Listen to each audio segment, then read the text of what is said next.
Hi guys, Cooking with Dad here. Today we'll be making Sichuan dry fried green beans. After you've cleaned and clipped 1 pound of green beans, bring a cup of water over medium-high heat in your skillet to boil along with a teaspoon of salt. Once the water comes to a boil, add the green beans and wait for the water to come to a boil again. Once that happens, cover it and cook for about 5 minutes.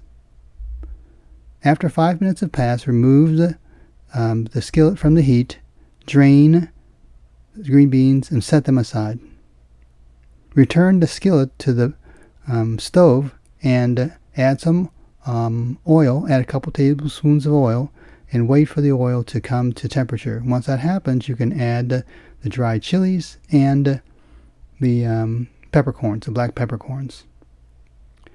You cook these for a few minutes until the peppercorns turn brown, a little darker shade of color than once they went in. At that point, you can add the aromatics and move these around a little bit so they don't overcook, particularly the garlic. You don't want to overcook the garlic, so make sure you cook the garlic, but not overcook it. So once it's cooked, and you see it's kind of brown there, at that point, you can add the green beans. You add the green beans and you toss the green beans around, coat them with oil, and heat them. This entire process is happening at medium to medium high heat.